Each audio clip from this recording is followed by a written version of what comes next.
Hello everybody, this is ForeverProtoss/AOG, and I will be doing my first ever cast today. Now I will be between a red Protoss spawning in the top left, versus a blue Protoss on the bottom right, and the focus of this video will be mainly to explain and talk about in detail about the pylon placement that a Protoss player can do. And good luck at 563, a bit of APM spamming there, as you can probably tell. Key 6363, I am right. Now I'm going to be playing this video pretty fast, mainly because I do want to focus on the pylon placement rather than anything else.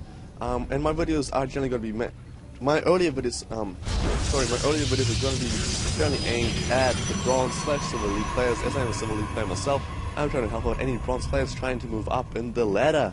Now, first of all, I'll talk about this pylon over here. Well, you see the place around the 9. It was placed at the 9 supply mark, and this is just to prevent any supply blockage from happening. And this player places over here. Now you'll notice both these pylons are placed near the nexus, but they do have very different properties or function. If you want to be technical with all the lingo, but see this pylon over here, it does allow you to build out in all these directions. It is close to the nexus. Now it is close to the nexus mainly because it does mean that the probe can build this and get back to mining, or can build this and can go off and do whatever they want, freeing up a bit of time for the probe. And here the red probe did build it and go out, and then the blue probe made it and went back to the mineral line. Now this will give them a bit of extra time. Now you'll notice that two different pylons are being placed in different places. Now this one is being placed right in front of the nexus, and this is mainly just to supply this side and this side. Generally players do not tend to expand their buildings, not expand, but to make their buildings closer to the ramp, just because they are easy to scout by any probes coming in. And if you make your buildings over here and over here, a stalker can stop the scouting probe and generally take care of the business before he scouts too much information that is valuable. And also it has a sort of wall off if you go from here to here, and you're seeing more and more players start doing this. Now this pylon over here, it is also a pretty good pylon. It is close, as I mentioned before. It does allow you to build up into the both direction, bidirectional pylon. This is a bidirectional pylon as well.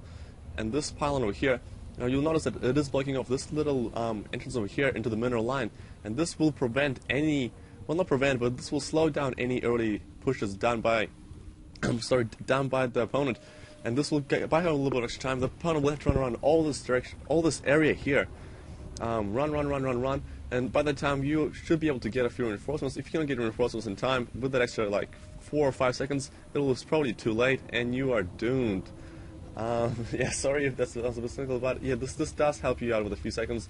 But again, it isn't that necessary in Bronze League.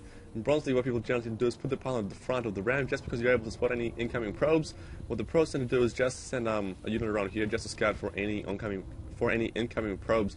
Now also, generally you can have safely. Let's say you do get a zealot up here, and what happens is you are quite far later in the supply, and you do know, you do know that your opponent is all the way up here.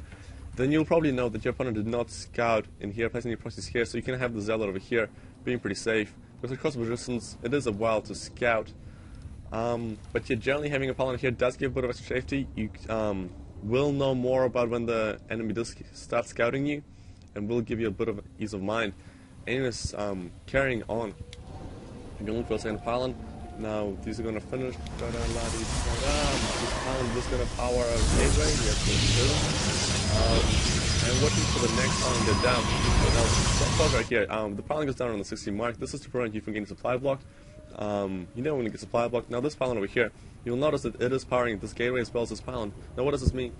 This means that if you do get rushed, you will be able to lie back on one pylon. Say someone rushes in and takes out this pylon over here. This gateway gets underpowered. You cannot do anything. You are screwed. You GG. You have to pull probes from your middle line to attack it. By that time, your opponent's already got a few more zealots up here doing massive damage. 2 pylons means you have to take down both pylons, and this is going to take longer. And this is sort of like a pylon. What is generally called an Artosis pylon. An Artosis pylon is one pylon to rule them all. For example, an Artosis pylon will be one pylon here. Let's say like 5 gateways here, 2 robotics base. Not sure if you can fit that in. And then someone comes in and takes down this one pylon. All these buildings go down, and it's GG. And you're just sitting there smiling just because you took on one pylon and you won the game. Now you do want to have your pylons clumped up, not too clumped up usually, just because you do want your opponent to travel from here to here, try to take it out, giving you a little bit of extra time. And this is sort of a walling off pylon as well, and it is a bidirectional. This one is bidirectional, so it is Only buildings to be placed around here, and he is expanding out in this direction with this pylon over here. Probably going to be making a few buildings all across there. Probably going to be going this way as well. And our opponent, he is putting the middle pylon up there just because he will probably be doing the same thing, and it's pretty much almost identical pylon placement. This is a Masters League game, so I'm just saying that in Masters League, it is not too uncommon that you will see this into mode or Bronze League. It is unnecessary to have this pylon placement done, but it does help quite a lot. Now, playing forward again. Now this kid, 7 Expert, is getting powered by both these pylons, which is very good because you do want your pylons to power buildings together. And this one isn't getting powered, but it'll probably be powered by another pylon placed around here, or maybe another one here. That shows you in the game. Now, yeah, just waiting for a few more gates to go down, because I'm assuming it's going to be a 4-gate. You can almost assume it's going to be a 4-gate, because they are both going for the same build. If you look at the production tab, pretty much almost identical timings. So if the red Protoss discard the opponent at this point, he will know that he's going for the same build, and if I'm correct, this is a 4-gate build. Pretty standard, so they both know what's happening, they both know they're going for a 4-gate at this point. And they're both going to boosting the 7x score. I think they did scout that they were kind of boosting the 7x score earlier on. Now, there we go. This is again a wall off. He did cancel that because he didn't want to wall the stalker in, which would have been a very, very bad thing to do because the stalker would not be able to do anything. He'd be there all alone, getting lonely. Now he's going to build all across here. Okay, so this is going to be a 4-gate build. He's kind of boosting the 4-gate research out, and we're getting 3 4 gates up here. Now I like this play over here. It is sort of a wall off around this side. Kind of a little choke over here to prevent any units from attacking you, and it is a very standard sort of way to do it. Generally build 3 gateways together. Another problem with here is this pylon goes down. These buildings tend to go down, but this pylon over here I think is powering this gateway and this gateway over here, so you're not going to be totally screwed if that happens. The same thing over here, you are sort of able to lean back, and again, you will notice the wall of shape of this. So I was going to say structure for some reason, I don't know why. Well, I guess there are structures, I guess. But anyways, going back, this does mean your opponent has to run around all over here. Does buy you a bit of extra time, quite a bit of safety. And this prop here, keep an eye on him. What is he going to do? He is gonna make a proxy pylon over here. Now, for most of you should know what a proxy pylon is at this point. If you're trying to move up, if you're a serious player trying to move up, you should definitely know what a proxy pylon is and how to utilize them. What a proxy pylon does, it allows you to use your warp gates, and not use your warp gates, but it allows your warp gates to warp in units anywhere on the map as long as a pylon is there powering that area.